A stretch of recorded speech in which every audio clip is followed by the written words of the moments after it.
अनिरुद्ध के रूप में जन्म लेने को कहते हैं, अभिमन्यु के रूप में जन्म लेने को कहते हैं कि तुम जाकर के अभिमन्यु के रूप में जन्म लेना। कामदेव आए, उन्होंने भी विनती की, बोले आप प्रद्युम्न के रूप में जन्म लेना। कलयुग दुर्योधन के रूप में जन्म लेगा, कालनेमी कंस के रूप में जन्म लिया, धर्मराज युधिष्ठिर के रूप में जन्म लिया, स्वयं इंद्र ने अर्जुन के रूप में जन्म लिया, वायुदेव ने भीम के रूप में जन्म लिया, नकुल सहदेव ने, अश्विनी कुमार ने नकुल सहदेव के रूप में जन्म लिया, सातों वसुओं ने भीष्म पितामह के भाइयों के रूप में जन्म लिया।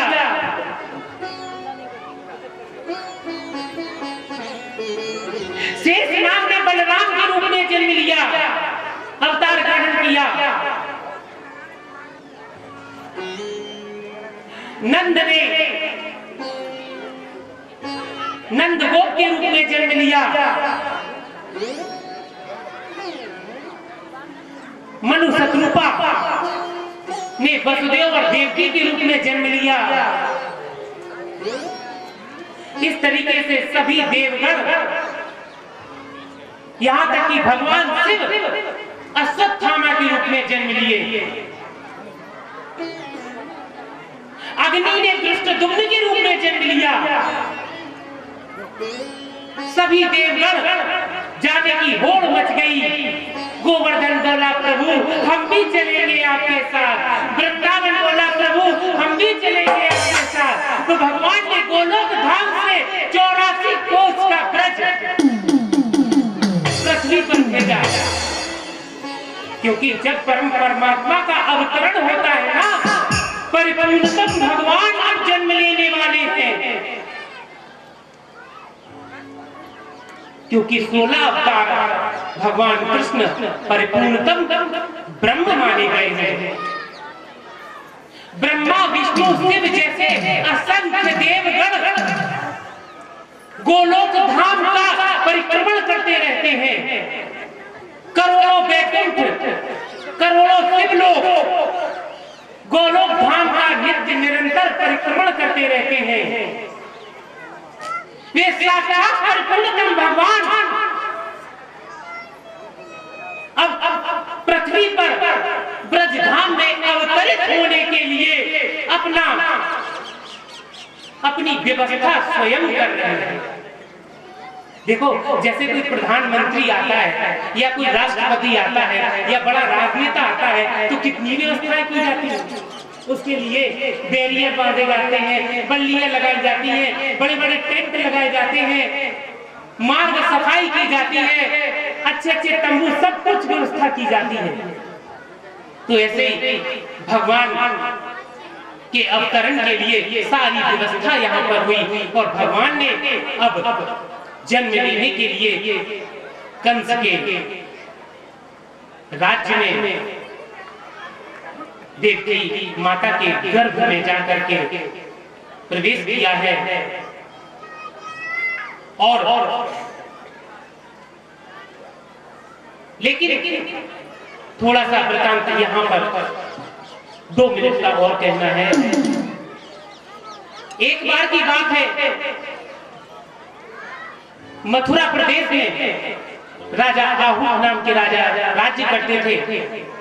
आहू के देवक और उग्रसेन नाम के राजा थे। आहू वंशाचार्य क्षत्रिय अभवन। इस आहू वंश ने देवक और उग्रसेन थे। देवक और उग्रसेन देवक के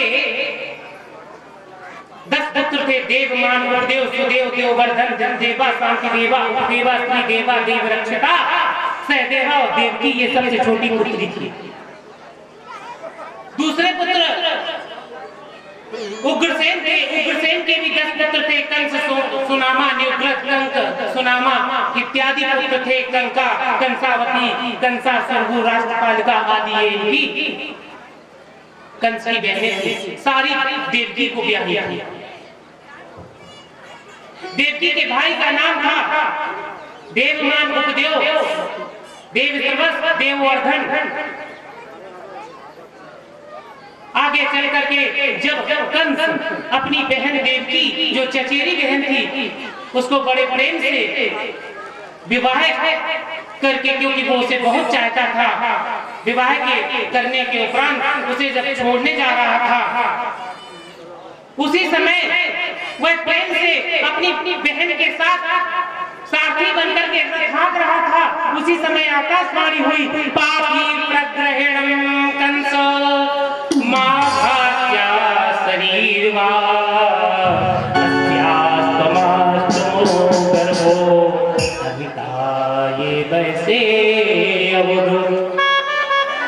मार्ग में जिस समय घोड़ों की रात पकड़ कर कंस हाथ रथ को हाथ रहा था, उसी समय आकाशवाणी हुई, अरे मूर्ख, जिसे तू रथ में बैठाकर बड़े प्रेम से उसके मायके में छोड़ने जा रहा है, उसी बहन के अष्टम गर्भ से तेरी मृत्यु होगी। अब कंस ने इसी वक्त तलवार खींच ली और तलवार खींच करके वसुदेव की ओर झपटा।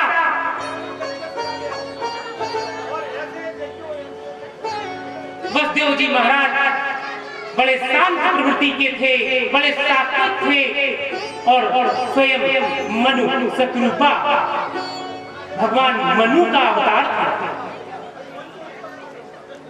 सुतपा प्रश्नी के अवतार थे, इसलिए भगवान को प्रश्नी गर्भा कहा जाता है। तो उसी समय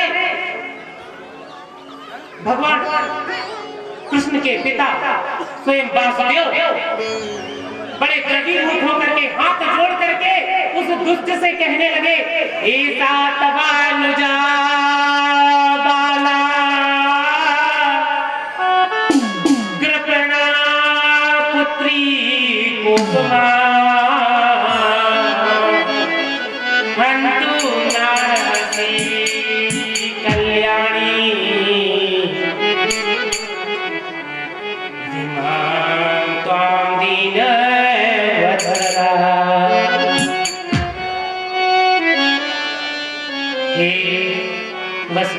हे कंस, ये तुम्हारी छोटी बहन है, यह तो तुम्हारी पुत्री के समान है, कन्या के समान है। अभी अभी इसका विवाह हुआ है, विवाह के मंगल चिन्ह भी इसके नहीं उतरे हैं। ऐसी दशा में आप जैसे दीन वत्सल पुरुष को इस बेचारी का वध करना उचित नहीं है। हे वसुदेव, हे महात्मन, हे कंस, भगवान वसुदेव ने कहा, हे कंस, इसे मत मारो, ये तुम्हारी छोटी बहन है, इस पर दया करो।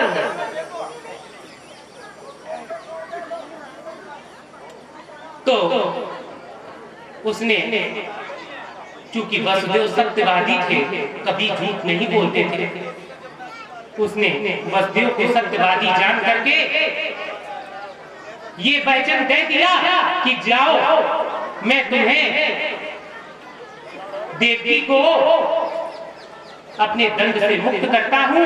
लेकिन वसुदेव ने ये वचन दिया कि इसके जितने भी पुत्र होंगे, ना ह्यसास्ते भयं सौम्य यद्वागहा शरीरणी पुत्रान् समर्पयिष्यामि यतस्ते भयमुदितम्। मैं इसके सारे पुत्र तुमको एक एक करके सौंप दूंगा। अब देखिए, धीरे धीरे भगवान माता देवकी के गर्भ से समय आने पर एक एक करके 6 पुत्र हुए, 5 पुत्र हुए, 6 पुत्र हुए। 7वां पुत्र जब गर्भ में आया, उसको भगवान ने अपनी लीला से गर्भ से माता रोहिणी के गर्भ में स्थानांतरित कर दिया। इसीलिए उनको, क्योंकि खींचा है ना, इसलिए उनका नाम संकर्षण रखा गया। बोलो संकर्षण भगवान की। अब देखिए कितना सुंदर क्षण है। हमारे कन्हैया कुछ ही क्षणों में प्रकट होने वाले हैं। कैसे आएगा कन्हैया? जब सब मिलके बुलाएगा। कौन कौन बुलाएगा? हाथ उठाओ जरा। कौन कौन बुलाएगा कन्हैया को? जब अपने गांव में आएंगे सब मिलके बुलाएगा। क्या कहेंगे? सुनी है मेरा नगरिया, शांत रक्षित रहे तार। देखिए उसी समय पूरा समय ऐसा हो गया, दिशाएं, पृथ्वी, जल की गति क्या हो रही है, ध्यान से सुनिए। अब शुभ गणों से युक्त बहुत सुहावना समय आ गया। रोहिणी नक्षत्र में ग्रह तारे शांत हो गए। सौम्य भाव से नदियों का जल उछाल मारने लगा। धरती से श्यामला हो गई। पक्षी चहकने लगे, सरोवरों में कमल खिलने लगे। बोहे भौरे गुनगुना रहे थे। शीतल मंद मंद सुगंध वायु बहने लगी मदमस्त होकर के। मुमुचुर मुनियो देवा सुमनांसी मुदान्विता। मंद मंद जलधरा, मंद मंद जलधरा, जगर जुरनु सागर। धीरे धीरे मंद मंद बारिश होने लगी। कितना सुहावना, प्रकृति को इतना सुहावना बना दिया है जिसकी क्षमता इस सुखदेव में कहने की सामर्थ्य नहीं है। देवताओं की दुंदुभियां बज उठी, किन्नर गुणगान गाने लगे और जल से भरे हुए बादल समुद्र के पास धीरे धीरे गरजने लगे। भगवान इस समय रोहिणी नक्षत्र में तीसरे चरण में चंद्रमा के प्रवेश करते ही भगवान श्री कृष्ण चंद्र परिपूर्णतम भगवान ने यदुकुल में जन्म लिया। श्री बाके बिहारी की जय। बोलो बाल कृष्ण भगवान की जय। कन्हैया लाल।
सभी लोग सोशल डिस्टेंसिंग का पालन करें, दूरी बना रखें, कोई किसी पर तनाव नहीं रखना, भैया दूर को रहो, है ना? अच्छे से लोग इसको बना दिया। बोलो बाल कन्हैया लाल की, बोलो बाल कृष्ण भगवान की। 100 बार बधाई लोगों, लाखों बार बधाई, नंद के अपना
क्या वो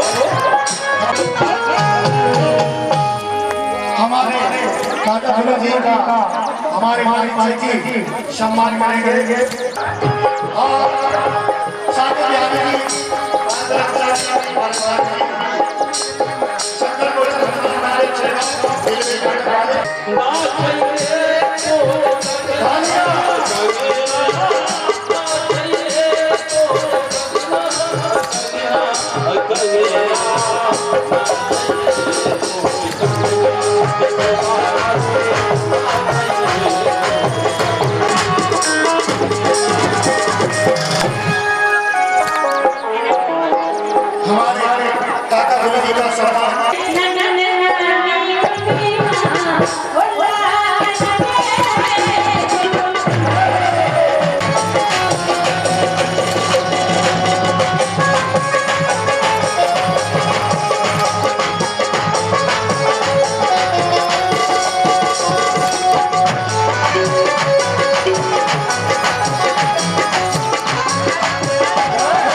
प्यार बाजा है, बहुत ही सुंदर सुगम प्यार बजाते हैं। बोलिए बच्चे वो आए और सम्मान महाराज जी के द्वारा सम्मान करवाए और हमारे भैया हमारे जो बड़ी भाषा में आए हैं उनका सम्मान और हमारे वाले सम्मानी जो इंटरनेट से बता रहे हैं उनका भी सब सम्मान।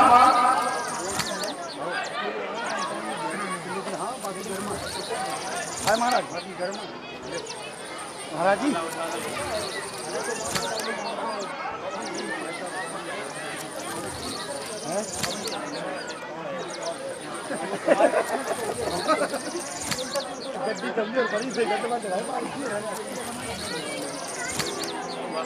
बोलिए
मेरे बात बिहारिया तुम्हारे चरणों में गए